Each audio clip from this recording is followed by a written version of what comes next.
Good morning, Year 6, and welcome to day 3 of your English. So it's Mrs. Mehevi here again, and we have done paragraph 1 yesterday. We did our planning on Monday, and today we are going to write paragraph 2. You'll be happy to know paragraph 2 isn't as long as paragraph 1. So let's just go back to our plan, like we should always do before we start again. So paragraph 1, we've written the introduction, hits the iceberg, get into the lifeboat. Paragraph 2, so this is today's. Row away, watch Titanic start to sink, hear the gunshot and the half-empty lifeboats. Paragraph 3 is where we describe the sinking in more detail, and paragraph 4 is just after Titanic has sunk. So this is what we did yesterday. This was our plan for yesterday, paragraph 1. This is our plan for paragraph 2. So row away, we watch Titanic lean or list. There's a commotion on board. We hear the gunshot. So our planning, I had over the next few hours as an opener, had gently leaning, because remember it sank quite slowly. By 2 AM its nose was submerged below the water. Here, so we're using our senses, we hear the commotion as people try to get to the lifeboats. The gunshot, and already I've looked at effective verbs. Does it pierce the air? Does it slice through the night sky? I've got icy air here, but we could have the dark night sky. Feeling helpless, should we go back? That's all we've got to do today. Paragraph 3 we'll come back to tomorrow, and paragraph 4 the following day. So before we do write paragraph 2, we need to read paragraph 1 again. So that's what I'm going to do with you first. My hands are shaking. I feel hot tears struggling against my eyes, and I have no idea where to begin. I feel a driving need to tell everything properly, exactly as it happened, but my mind is cluttered with exhaustion, confusion and despair, and grief.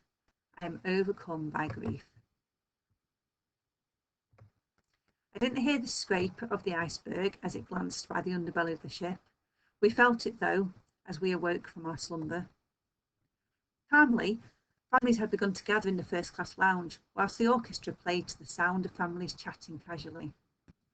After a short while, we were ushered by an important-looking man into Lifeboat 5. I clutched my mother's hand tightly as we gingerly took our seats. We could still hear the orchestra playing in the first-class lounge. The calm music and mismatched soundtrack to the tension rising among those of us on the lifeboat. In contrast to the soothing sounds drifting through the frigid air, an argument between our officer and the man who loaded us onto the lifeboat set my hair on end. We slowly began to realise the severity of the situation.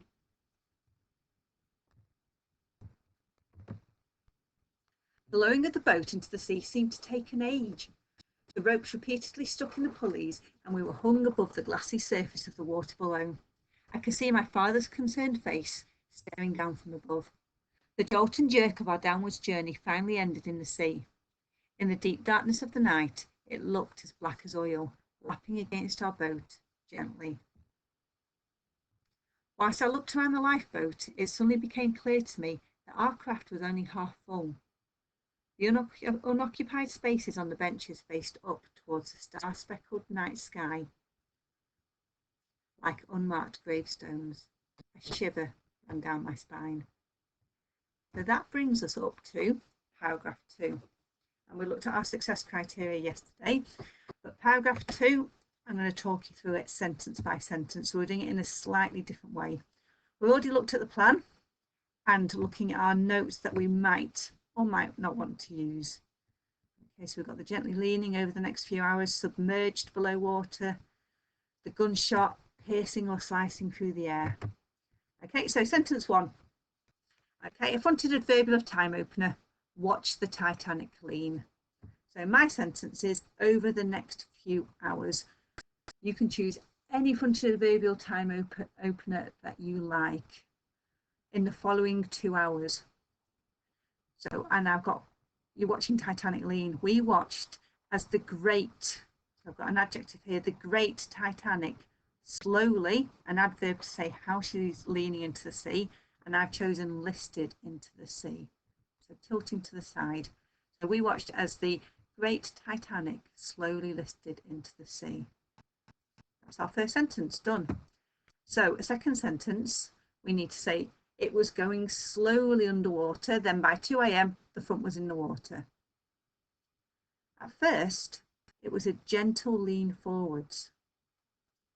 But, so I've got a conjunction now, but by 2 a.m. its nose was, and I've not just put in the water, I've got submerged. Adverb, it was completely submerged underwater. So at first it was a gentle lean forwards, but by 2 a.m. its nose was completely submerged underwater. Okay, so can you do your sentence now? Saying it slowly, but by 2 a.m. the front part was under the water. Okay, next sentence, you're going to hear the commotion. People trying to get to the lifeboats. Okay, we could hear quite a commotion from the ship. Okay, I've got quite there because it makes it sound a little bit more interesting. We could hear quite a commotion, and it picks up that language of the time as well. From the ship, as the people still aboard, so these people are still aboard. There's other people in other lifeboats, but these are the people still on the boat. Fought to be saved. Okay, so I've got a good verb there. They're fighting for their lives. They fought to be saved. And to be saved by who? It's passive. So it shows that these people, it's kind of out of their control. So instead of fought, you might have shouted and screamed, or tried to be saved, or tried to board lifeboats. Up to you. So let me just read mine again. So we could hear quite a commotion from the ship as people still aboard fought to be saved. You might describe exactly what you could hear. Shouts and screams, people scrambling. So then we've got the gunshot for our next sentence. And I've already decided I was going to have pierced or sliced through the icy air. At one point, I've got not just a gunshot, my opener. At one point, a gunshot pierced the air. I've forgotten the icy air.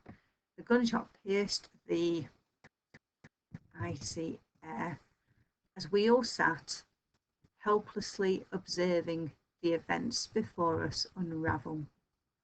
So not just we heard a gunshot. At one point, a gunshot pierced the icy air. Could even change that into a passive sentence. At one point, the icy air was pierced with a thundering gunshot. We all sat. How are you sitting? You're sitting helplessly. There's nothing you can do now. Observing, so I've got a more effective verb than watching. The events before us unravel. So you're watching what's starting to be quite a traumatic event, and you're there, you're helpless. So let's just read that sentence again. At one point, a gunshot pierced the icy air as we all sat helplessly observing the events before us unravel. Next sentence. The lifeboats weren't full. So let's see how we're going to do this one. Someone on a megaphone could be heard. So again, passive. Could be heard by us, by everybody really. Someone on a megaphone could be heard crying out for the half-empty boats to return to the ship. Okay, so not just shouting, crying. You might change that to pleading. Crying out for the half-empty boats to return to the ship to fill up with the doomed souls aboard. Okay, so we've got some adjectives here. The doomed, we've got souls instead of people aboard Titanic. And then this last part for our paragraph 2, feeling of being helpless, should we go back? This is maybe where you could even get some dialogue into your writing. It could be a thought. All I could think was, should we go back? I've done mine in a slightly different way though. We've got our officer did nothing, dash. No one wanted to face the frenzy unfolding aboard this stricken vessel. Eventually, whoever they were gave up. So that I'm referring to the person on the megaphone. No one wanted to face the frenzy unfolding aboard the stricken vessel. So I've got an adjective, I've got a synonym for the words ship or Titanic. And I'm kind of saying no one wanted to sail back because they knew they'd be flooded with bodies of people trying to board the lifeboat, and possibly it would have turned the lifeboat over. And that's the end of my second paragraph. So let's just read that whole paragraph back over. Over the next few hours, we watched as the great Titanic slowly listed into the sea. At first, it was a gentle lean forwards, but by 2 a.m. its nose was completely submerged underwater.